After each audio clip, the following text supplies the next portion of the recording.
नमस्कार दोस्तों, हम बात करेंगे दुबई के एयर शो की। दुबई के एयर शो में भारत का शौर्य तेजस जाता है अपने शौर्य को दिखाने के लिए, और वहाँ पर उस तेजस के अंदर कुछ खराबियाँ आने की वजह से या कुछ ऐसे डिफेक्ट्स आने की वजह से हो सकता है कि कुछ कारण हुए हों जो कि अभी संभावित नहीं है, और हमारा प्लेन क्रैश हो जाता है। विमान के क्रैश होने के साथ ही हमें उस विमान का थोड़ा भी दुख नहीं है, क्योंकि उस विमान के साथ हमारे एक जाबाज विंग कमांडर जो पायलट थे नमन श्याल, उनकी मृत्यु हो जाती है। और ये मृत्यु जो है भारत के लिए एक क्षति के रूप में देखी जा रही है, क्योंकि हम जहाज़ तो दूसरा बना लेंगे, पर उस पायलट का जज्बा, वो पायलट हम कहाँ से लेकर के आएंगे। तो आइए इस वीडियो के अंदर जो है इस दुर्घटना के बारे में चर्चा करते हैं। क्या थी ये दुर्घटना, कैसे ये दुर्घटना हुई है, किन किन कारणों से, और जहाँ पूरा देश दुखों के अंबार के रूप में फैला हुआ है, क्योंकि आप देख सकते हैं हमने एक जाबाज पायलट खोया है, और वहीं हमारा पड़ोसी पाकिस्तान इन चीज़ों को लेकर के मज़े ले रहा है और हंसी ठिठोली कर रहा है। अब आपको बता दें कि अगर दुबई का जो एयर शो के अंदर दुनिया भर की बहुत सारी उन्नत विमानें आती हैं, अपना करतब दिखाती हैं, और इस करतब के अंदर बहुत सारे खरीदार भी वहाँ पे आते हैं, जिनको विमान पसंद आ जाती है वो विमान को खरीद लेते हैं। और दुबई में ये शो जो है हर साल आयोजित किया जाता है, और हर साल की भांति इस साल भी 21 नवंबर 2025 को ये शो आयोजित किया गया था अल मखतूम इंटरनेशनल एयरपोर्ट पे। और इस दौरान जो है F-35 ने अपना करतब दिखाया, और जस्ट उसके बाद जो है तेजस का नंबर आता है, और तेजस का जब नंबर आता है तो तेजस भी अपनी जो है करतब दिखाने के लिए हवा में कूद पड़ता है, और अपनी काबिलियत को ही नहीं बल्कि भारत की उस शक्ति को दिखाता है जिसमें भारत में ही HAL के द्वारा तेजस का निर्माण किया गया था।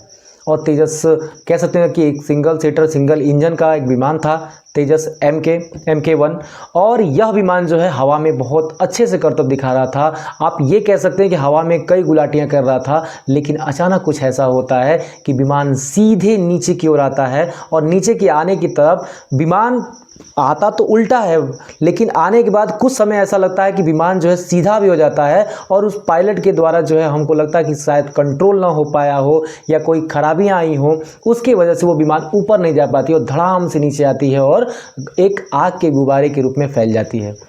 तो चूँकि जो एक्सपर्ट हैं वो इसके बारे में क्या कहते हैं, उसके कारणों की क्या बात करते हैं, यहाँ पे 3 मेजर कारण निकल के आ रहे हैं जो एक्सपर्ट के अलावा है, और ये संभावित है। मैं आपको बता रहा हूँ ये संभावित कारण है, क्योंकि अभी एयरफोर्स के द्वारा जो है इसकी कोई घोषणा नहीं की गई है। एयरफोर्स ने कोर्ट ऑफ इंक्वायरी का गठन भी कर दिया है, जो कि इन कारणों के बारे में पता लगाएंगे। अभी जो उसमें ब्लैक बॉक्स है वो भी मिलना बाकी है, ब्लैक बॉक्स मिलेगा, क्या कारण थे, कैसे हुआ है, वो सारी चीज़ें कंफर्म हो जाएंगी। पर जो एक्सपर्ट जा राय दे रहे हैं आखिर इसमें क्या हुआ होगा, क्या संभावित कारण है, उनके बारे में आज बात करते हैं। तो दोस्तों, अगर आपने इस वीडियो को जो है लाइक नहीं किया है तो वीडियो को लाइक कर दीजिए, और वीडियो को शेयर कर दीजिए, सब्सक्राइब करके रखिएगा, ताकि इंटरनेशनल की जो खबरें हैं या फिर हमारे देश की जो खबरें हैं वो मैं आप तक पहुँचाता रहता हूँ। तो आइए बात करते हैं पहले कारण पे। पहला कारण ये है कि उस विमान की ऊंचाई कम होना। याद रखिएगा, जिस दौरान विमान नीचे की तरफ आ रहा था उस समय जो है उसको उतनी ऊंचाई नहीं मिल पाई, क्योंकि याद रखिएगा अगर ऊंचाई होती, विमान का रफ्तार इतनी तेज होता है, 2000 किलोमीटर प्रति घंटा से भी ज़्यादा तेज रफ्तार से उड़ने वाला जो तेजस है उसकी रफ्तार इतनी ज़्यादा है कि अब सोचिए ज़रा, अगर वो ज़मीन के पास आ जाता है और ज़मीन के पास आ करके अगर वो मूवमेंट करने का प्रयास करे तो उसको लगभग 1 सेकेंड का भी टाइम नहीं मिल पाता है। अगर 1 सेकेंड की भी गलती होती है तो विमान आग के गुब्बारे की तरफ फैल जाएगा। यानी कि हमारे पायलटों के पास 1 सेकेंड का टाइम होता है, नैनो सेकेंड के अंदर डिसीजन लेने होते हैं, लेकिन हमारा तेजस इतना नीचे आ गया था कि हमारे एक्सपर्ट कहते हैं कि हो सकता है कि हमारे जो पायलट्स हैं उनको उस ऊंचाई का अंदाज़ा ना लगा हो, और जिसकी वजह से जो है ये क्रैश हो गया है यहाँ पे प्लेन। पहला कारण तो ये भी है। दूसरा कारण एक फिजिक्स का कारण लगता है, आप सबने पढ़ा होगा लॉ ऑफ इनर्शिया, क्योंकि हम सबने देखा कि जिस तरह से विमान नीचे की तरफ आ रहा है वो उस समय उल्टा विमान था, उसका जो नाक था वो नीचे की तरफ था, लेकिन किस तरह से जो है वो विमान फिर से सही होता है और फिर से सही होकर के ऊपर आने का प्रयास करता है। ऐसा संभावित कारण लगाया जाता है एक्सपर्ट के द्वारा कि ये जो चीज़ें चल रही थी, ये जो शो चल रहा था, ये उनका ही एक करतब था। नमन श्याल जो है इसको कुछ करके दिखाना चाहते थे, लेकिन ऊंचाई इतनी तेज़ी से घट जाती है, इतनी तेज़ी से घट जाती है कि लॉ ऑफ इनर्शिया का रूल लगता है। लॉ ऑफ इनर्शिया, जड़त्व का नियम आपने पढ़ा होगा। क्योंकि अगर आप दौड़ रहे हैं और दौड़ते दौड़ते अचानक रुकने का प्रयास करेंगे तो अचानक रुक नहीं पाएंगे, बल्कि कुछ दूर तक आप खिंच जाएंगे। या फिर आप ऐसे कह लीजिए कि अगर आप किसी गाड़ी पे सवार हैं और आपने किसी गाड़ी पे अचानक ब्रेक लगाया है तो गाड़ी अचानक नहीं रुकती है, बल्कि कुछ दूर घिस जाती है, कुछ दूर आगे चली जाती है। वैसे ही होता है जब नमनन सयाल नीचे की तरफ अपना प्लेन लेकर के आते हैं और उड़ाने का प्रयास करते हैं, जब उसको नीचे से उठाने का प्रयास करते हैं तो लॉ ऑफ इनर्शिया कारण पहले वो नीचे की तरफ कुछ और घिसेगा, तब ऊपर आएगा, और इतना में जो है जो विमान है वो ज़मीन से जा टकराती है और यहाँ पे वो क्रैश हो जाती है। एक तो कारण ये रहा आपका, जो कि ऊंचाई कम होने की बात कही जा रही है। और दूसरा कारण बताया जा रहा है एक्सपर्ट के द्वारा कि ये जी फोर्स। अब आप बात करेंगे ये जी फोर्स क्या है। जी फोर्स का मतलब होता है ग्रेविटेशनल फोर्स, जिसे हम गुरुत्वाकर्षण बल के बारे में भी पढ़ते हैं। जी फोर्स को हम देखें तो ये 3 रूप से काम करता है। अगर हम पृथ्वी पे सामान्य रूप से खड़े हैं तो 1G कहते हैं, इसको नॉर्मल स्थिति कहते हैं। हमारे ऊपर 1G का फोर्स लगता है, हम नॉर्मल स्थिति में अपने वेट को, वजन को यहाँ पे मेंटेन कर पाते हैं, ठीक है। लेकिन जब कोई फाइटर प्लेन ऊपर की ओर जा रहा होता है, क्योंकि आप देखोगे कि फाइटर प्लेन जो है ना वो वर्टिकली ऊपर जाता है, वर्टिकली नीचे आता है। अगर वो वर्टिकली ऊपर जा रहा है तो आप देखोगे, आप झूले पे बैठे होंगे, अगर झूला ऊपर की तरफ जाता है तो हमें अपने भार के अंदर जो है ना वो वृद्धि महसूस होती है, हमें लगता है कि हमारा भार बढ़ गया। अगर आप ये सोचें कि किसी पायलट का वजन अगर 70 किलोग्राम का है, अगर वो 9G का फोर्स अगर अपने ऊपर देख रहा है तो उसका वजन जो होता है वो 630 ग्राम के आसपास हो जाएगा। यानी कि वो जो अपने वजन में बढ़ा हुआ महसूस करेगा 630 ग्राम के आसपास महसूस करेगा। क्योंकि अगर आप पृथ्वी पर खड़े थे 1G का फोर्स लग रहा था, अगर आप ऊपर तेज़ी से जा रहे हैं, जितना तेज़ी से आप जाएंगे उतने ज़्यादा ग्रेविटेशनल फोर्स जो है अपनी तरफ नीचे खींचता है। और यही कारण है, इसी से बचने के लिए जो है पायलट्स को एक खास प्रकार का सूट पहना करके भेजा जाता है। आपने देखा होगा जो ग्रीन कलर का जो सूट पहन के वो जाते हैं, इसी जी फोर्स के कारण। क्योंकि जब विमान ऊपर की ओर जाती है तो शरीर का जो ब्लड होता है वो मस्तक से यानी सिर से जो है वो नीचे की तरफ चलता है, पैरों में आके जमा हो जाता है। लेकिन यहाँ जो घटना है ये तो दूसरी वाली चीज़। और तीसरा जो जी फोर्स है वो है नेगेटिव जी। यहाँ तो पॉजिटिव जी था जो कि ऊपर की तरफ जा रहा था, एक होता है नेगेटिव जी। और इस नेगेटिव जी का ही जो कारण है ना वही बताया जा रहा है प्लेन क्रैश के लिए। तो आप एक बात समझिएगा, जो नेगेटिव जी है वो नीचे की तरफ आते हुए, याद रखिएगा, अगर आपने झूले पे बैठे होंगे, आप झूले पे बैठे हैं तो झूला जब नीचे आता है तो नीचे आते समय हम अपने भार में जो है ना कमी महसूस करते हैं, जैसे लगता है कि हमारा कुछ भार ही नहीं है और एक अजीब गुदगुदी सी होती है। और वही कारण है कि जब प्लेन नीचे की तरफ आ रहा होगा तो पायलट जो होता है, पायलट का जो सारा का सारा खून होता है पैरों से वो सीधे किस ऊपर की तरफ चलता है, मस्तक की तरफ चलता है। और वहाँ पे आँखों की तरफ जो है खून ज़्यादा आने की वजह से हल्का सा उसको रेडनेस आ जाती है। या फिर कह सकते हैं कि 1-2 सेकंड के लिए वो बेहोश भी हो सकता है पायलट। अगर 1-2 सेकंड जो होता है वो बहुत ही घातक समय होता है, ये सोचिएगा। इसी वजह से जो है उन्हें एक खास प्रकार का सूट पहना के भेजा जाता है ताकि इसका जो है असर ना हो। लेकिन कभी कभी ये जी फोर्स इतना बढ़ जाता है, ये जी फोर्स इतना हावी हो जाता है व्यक्ति के शरीर पे कि वो पायलट बहुत ज़्यादा काम नहीं कर पाता है, वो अपनी सोचने समझने की क्षमता जो है वो खो देता है। तो ये रही जी फोर्स की बात। और अगला कारण बताया जा रहा है तकनीकी खराबी, ठीक है ना। अगला कारण है तकनीकी खराबी, क्योंकि तेजस जो है एक सिंगल इंजन का जो है वो विमान है। तो बहुत सारे एक्सपर्ट कह रहे हों कि हो सकता है कि जिस दौरान वो नीचे आ रहे होंगे उस दौरान उनका इंजन फेल हो गया होगा।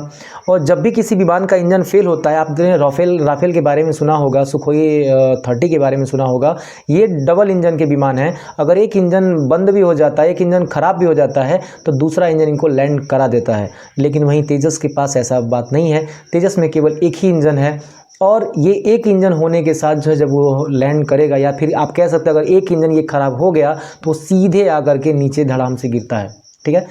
लेकिन यहाँ पे एक्सपर्ट बताते हैं कि चूंकि इंजन में खराबी अगर होती तो नीचे आने के बाद जब वो नीचे ऐसे आ रहे थे तो अपने विमान को सीधा कर लेते हैं। याद रखिएगा, अपने विमान को सीधा कर लेते हैं, क्योंकि अगर पायलट चाहते कि इंजेक्ट हो सकते थे, अगर उनको लगता कि खराबी है, कोई चीज़ है, अगर दिक्कत आ रही है उनके विमान के अंदर, तो वो जो है इंजेक्ट कर सकते थे। क्योंकि जो उनके प्लेन का यानी जो उनके जेट का जो नाक है वो सीधा हो चुका था, यानी वो चाहते तो इंजेक्ट कर जाते, लेकिन उनको शायद ना पता चला हो इस जी फोर्स के कारण। मैंने आपको बताया जी फोर्स इतना ज़्यादा हो गया हो कि पायलट जो है भ्रमित हो गए हों, ऊंचाई का अंदाज़ा ना लगा पाया हो।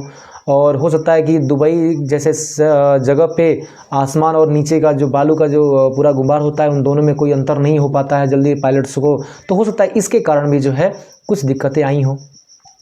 और तकनीकी में अगर एक बात और कर लें तो हो सकता है कि जो उनके जो पंख्स होते हैं, उनके जो विंग्स होते हैं, हो सकता है कि वो नीचे आने की वजह से, लो प्रेशर की वजह से जो है वो उतने अच्छे से काम ना कर पाए हों, जिससे कि वो उन चीज़ों को उठाने में मदद मिली हो। ठीक है, बहुत सारे कारण हो सकते हैं इसमें।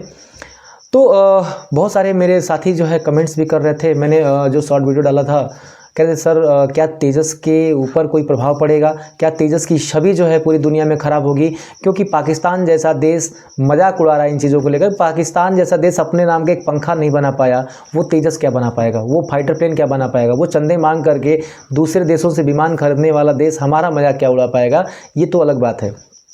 अगर बात यही है कि हमारी विमान अगर क्रैश हो गई है तो आइए देख लेते हैं दुनिया के उन्नत विमानों के बारे में।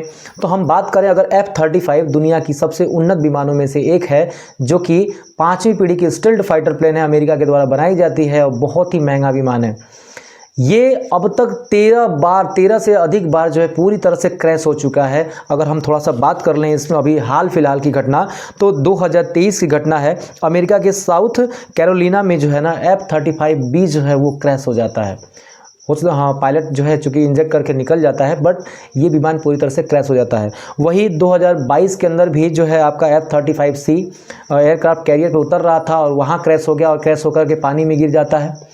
तो ऐसा नहीं है, बहुत सारे विमान हैं और भी मैं आपको एग्जांपल दे रहा हूँ। ठीक है, यहाँ पे अगर आप F-16 को ले लीजिए, जिसकी पाकिस्तान खुद यूज़ करता है और अमेरिका जो है इसे बहुत उन्नत विमान कहता है और ये हवा में बहुत ज़्यादा उड़ता है। ठीक है, ये अब तक जो है 670 से ज़्यादा जो F-16 है वो क्रैश हो चुके हैं पूरी तरह से। याद रखिए 670 से ज़्यादा। क्या ये विमान फिर नहीं बिकता है क्या ये विमान ख़राब हो गया? नहीं, अगर कोई विमान उड़ रहा है तो उसका क्रैश होना लाजमी है। अगर हम बात करें यूरोफाइटर की, जो कि यूरोप का है, वो 12 से ज़्यादा बार जो है क्रैश हो चुका है। आपका F-26 रैप्टर जो है F-22 रैप्टर जो है अमेरिका का, वो जो है 6 से ज़्यादा बार आपका क्रैश हो चुका है। वहीं बात करें बहुत सारे और भी विमान, वो भी बहुत सारे बार जो है वो क्रैश हो चुके हैं। रसिया के बहुत सारे विमान हैं, हमारा तो MiG-21 बहुत सारी बार जो है वो क्रैश हो चुका है। तो जो विमान उड़ते हैं कभी न कहीं कोई ना कोई दिक्कत आती है, उनके साथ होता है। लेकिन तेजस के बारे में बात करें तो 2001 में पहली बार इसने अपनी उड़ान भरी थी। 2001 से लेकर के आज तक 24 सालों में केवल और केवल 2 ऐसे विमान रहे हैं तेजस जो क्रैश हुए हैं। एक ये था दुबई शो के अंदर और दूसरा पिछले साल जैसलमेर के अंदर हो गया था। उसमें तो पायलट बच गया था, इंजन करके बाहर आ गया था, पर इसमें पायलट नहीं आ पाए। हमें विमान का ज़रा भी दुख नहीं है, हमें अगर दुख है तो नमनन सयाल का है। उस जाबाज सिपाही ने अपने भारत के लिए जो है, अपने भारत के लिए कर्तव्य दिखाते हुए जान दी है। उस शहीद के लिए एक लाइक तो बनता है, कमेंट में जो है उन शहीद के लिए नमन तो बनता है। तो दोस्तों आज के लिए जो है हम इतना ही रहने देंगे, फिर आगे जो है एक अलग टॉपिक पे बात करेंगे। वीडियो अच्छा लगा हो तो सब्सक्राइब कर दीजिएगा। आज के लिए इतना ही, जय हिंद।